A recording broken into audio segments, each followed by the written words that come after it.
this is it. This is what I've been waiting for. This is the bag, this is the box, but I'm wearing the watch. I will put it in, to unbox it on the channel. But I got my LP. I cannot believe it when the AD called me. I was absolutely amazed. This is, I don't even think it's mine still. That's how crazy it is. I love it, and we're going to get into it. But before I do get into the footage, because I want to throw you in pretty much right away, I do want to keep announcing my Chanel chain giveaway. I'm going to be giving out this chain as soon as we hit 1,000 subscribers. So if you want to be entered, there's the 4 steps in the description below. So I'm actually voicing this over because the first audio just didn't sound as good as I wanted to give to you. This is just showing off the bag itself. It's not a really good bag. It's about, cardboard. I mean, it's Rolex. So, they don't put that type of stuff in. I wish all companies did packaging like Rolex because it's very good packaging. As you can see, I pulled off the sheet there. We're about to go into it. This is the inner box. But Rolex, they put very, I bet they spend money on their boxes, but not as much as other companies. And it's not all about the packaging. It's about the watch itself, and that's what I like. But as I was saying, this watch is absolutely amazing. And I wish I could give you my real time talking. I really do. But it just wasn't good enough for the video. I didn't want you to listen to it because it fades out. Opening this up, this is just awesome.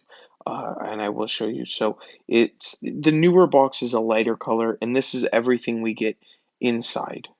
Starting ourselves off, that is the chronometer tag. That's what it gives. It's a plastic thing. It's not made out of anything crazy. This is the tag itself. I didn't want to flip it around just to show you the serial, but it is the reference 124,300. So this just meaning the dial, of course, and then the watch itself in stainless steel. Look how beautiful it is just sitting there. This is in um, inside, and I didn't actually add any outside shots, but I will in my full review. Going through, just showing you, I did take off one link, but we will, get into all the specs into the review. This is the worldwide service. I did not flip around the camera just because I didn't want to show the card, but the card just has the date and it's in the European version. There is no name anymore, and there just has the reference and serial number. That's it on the card. It's kind of cool. It has a little hole, like not a cubby hole like the warranty booklet has, but it has like a newer thing in the back than the older stuff. And I'm just putting it back in here. There was one other sheet, of course, is the manual, how to use it. And I thought this was the most hilarious thing. So if you look, it says, oh, Oyster Perpetual date. And I was like, why is there an Oyster Perpetual date? I even asked the AD when I was reading it. I said, there's no date on this watch. That's what the Oyster Perpetual is. But I guess he says they share the same booklet, showing you off the Easy Link extension. Just kind of going through this booklet really fast. It's nice. I definitely will teach you about the watch, but I'm pretty sure this is probably the most simple, simplistic watch ever. You set it once and you can just leave it. You can leave it for 3 days and then come back, and I guarantee it's in cost certification, which is pretty amazing. Especially Rolex 10 years ago did not have any. Well, they had the 3135, but this is definitely a huge upgrade with this movement. As you can see, a little bit of anti-reflective coating, not a whole ton. Rolex used to never use it, but they are now. I am showing you, you could tell a little bit that there are some fingerprints on the brushed part, but not so much, and I was displaying that. The clasp itself is milled, and it's not the fold over like the Submariner or the Daytona, but for the price point, it's just absolutely amazing, and I think most people will agree with me because when you go into a Rolex official dealer, typically, I think the average watch they said out of everything I read somewhere was 12,500. the average watch. That includes the day dates and the crown collections that are in the hundreds of thousands, but it also includes the lower, quote unquote, lower end pieces. This piece is made to the same standard as all Rolexes. Just because it's a cheaper price doesn't mean it's a cheaper watch. And most companies, yes, I do agree that if it's a cheaper price, they put cheaper materials in. But thank goodness this is Rolex, and that's really why I wanted to buy a Rolex. And every other brand really follows that suit because Rolex, say it's a Submariner that cost $93,000, the Crown Collection, or 97, whatever the price is nowadays. That watch will have the same movement as the stainless steel Submariner. So it's not like they add a special movement to the higher end. They're all in house. They're all beautiful. As you can see on the clasp here, it is the push-in. So the clasp itself is the same as a Datejust, which is expensive, but the coronet on it is actually etched in. And I did show that off in my Air King. I was offered one piece before from the AD, and I said, no, I really want the Oyster Perpetual. I called them right away for it, and it is a little bit cheaper than the Air King. It is of course, this is all relative because you could have bought a lot of watches, and I'm going to talk about that too more extensively in my full review. But for the price, it is really good value. 18 karat, of course, the indices. We have high polish on the sides of the bracelet, and I'm very glad they kept it all brushed. The bracelet feels very solid on the wrist. I do like it. As you can see, it's milled class. Easy link. I didn't open the Easy Link just because I want to see how long I have. I want to keep it really fresh. Even though I do wear this watch and I wore it today, I wear it as a watch. I do not wear it as a safe queen. That's what you call a watch, where you just keep it in the safe. Just try to increase profits because you're not going to scratch up the watch. You're not going to use the watch, but at the same time safe queens, they backfire because I noticed more watches last longer the more you use them. And I know that sounds crazy, but when you keep the movement running, and I see this all the time because you're on my channel. If you've seen my other videos, I do vintage pieces, and like the 6542, the 6542, I don't know how long ago that was serviced. I don't, I did not want to take any chances with that bezel. I didn't want to open the back. But I guarantee you that hasn't been serviced maybe 40 years, maybe 30 years, maybe even 10 years. I'm not 100%. Um, but there are Rolexes, and I've seen them where people buy them brand new in the 70s, like women's Datejust, and they're still running now. They've never been serviced. So they're the ones that are actually being used. When you don't use it, the older versions, the oils would dry up. The oils are very good in there because then there's always friction. That's how the second hand moves. The less friction, the less time you have to go get it serviced. The more complications, the more expensive because there's more friction. That's why the Rolex Daytona costs so much to service. If you ever give it to Rolex to service, and you have, say, an Oyster Perpetual with the literally the cleanest dial in the whole collection, versus a Daytona. The Daytona will be a lot more to upkeep, but we are getting a little distracted here. But just looking at it, it blew my mind away. As I say in this video, it blows my mind. I still have this watch. It's incredible. And as you can see here, it kind of looks like it has high polish on the middle, like a little bit of matte finishing. But I looked closely, it's just the light, how the light plays along. So everything's perfect here. There's nothing wrong. And I really do like how the whole bracelet's brushed. I think that's one of the most really amazing features. You're not having drilled lugs. You're not having all this vintage stuff, which is cool. But a modern watch, I was talking to my D about it, and a modern watch is just miles ahead, really, really miles ahead, because you can beat it. You can really wear the watch without any concerns about if something breaks, you can't get it serviced because the old watches you really can't get them serviced. Some of them, and it's very difficult. So it's good to buy modern in a lot of ways, especially for your first one for your. Well, I mean, yeah, that's a whole debate too.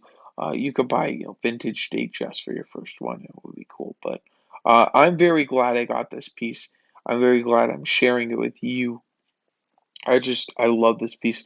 I do have a loom shot I'll put in here towards the end, so I'll do it at the very end of the video though because it will leave on a cool note. It has chromolite, and then I just brought it back. I'm going to show you how I have an old microfiber. Actually, thinking about it, I didn't get a microfiber with this one.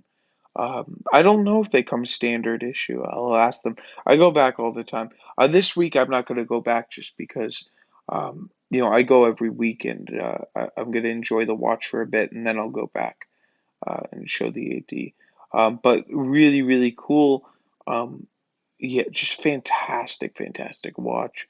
Uh, it's so beautiful. I really can't describe because before getting it, um, I only saw the photos on Rolex, and it looks so light compared to what it is because it is a dark watch, and I feel like on the stainless steel, band bracelet, uh, it is perfect. Like you can wear it with anything.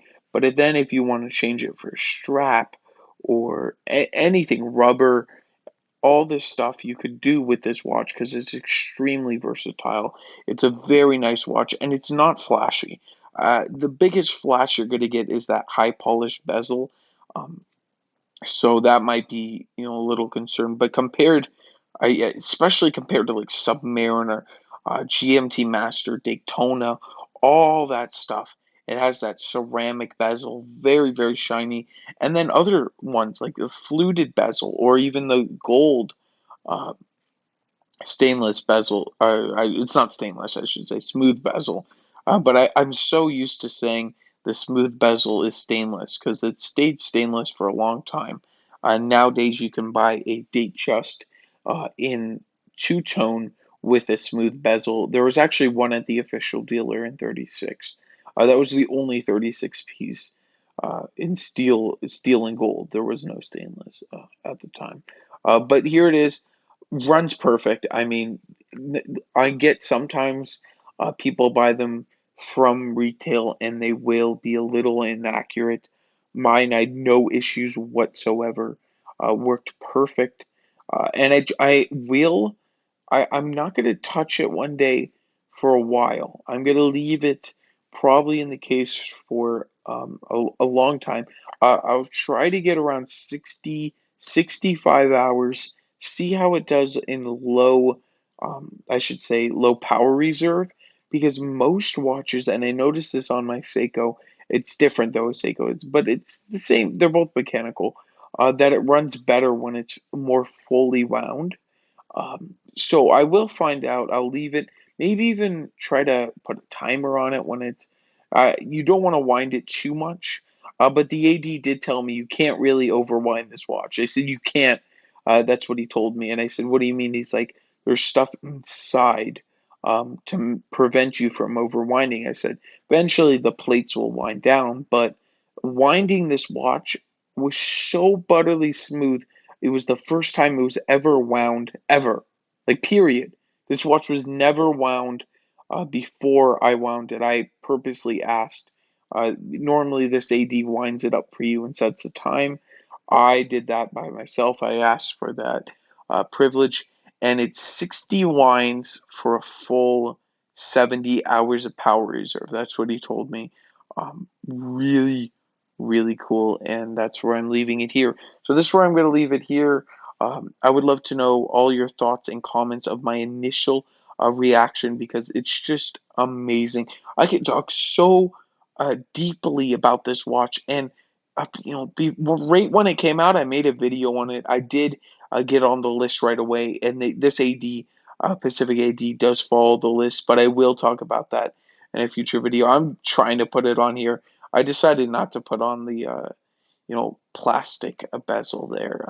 Just I don't know. It didn't feel right putting it on and stuff like that. But it's just amazing. One more time, I'm wiping it off. I would love to know though, oh, if you bought a stainless steel piece, um, did they give a mic? I never even bothered to ask them about the microfiber.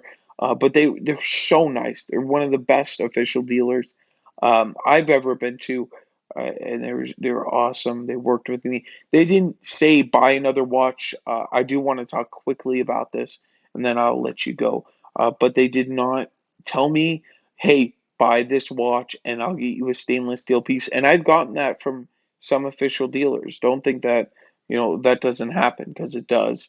And I bet some of you in the audience, you guys walked into official dealers and they're like, okay, buy this lady's Datejust two-tone, then we could talk about Oyster Perpetual, and it happens all the time. It's not like it doesn't happen at all because it does, and it's sad. It's really sad.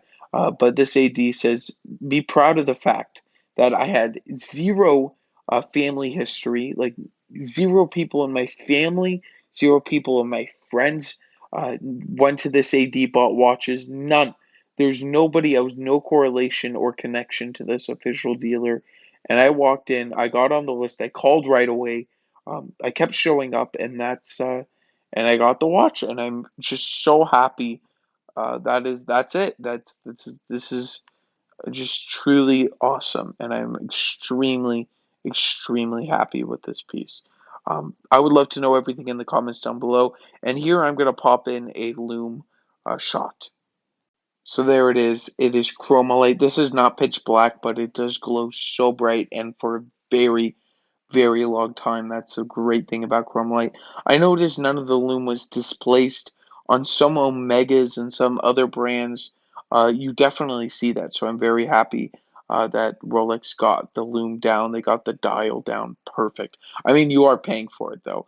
So this is where I want to leave it here. I want to thank you all for watching. If you do want to win the Chanel chain giveaway, there's the 4 steps in the description below. And I want to thank you. I will catch you on the next one. Have a fantastic day.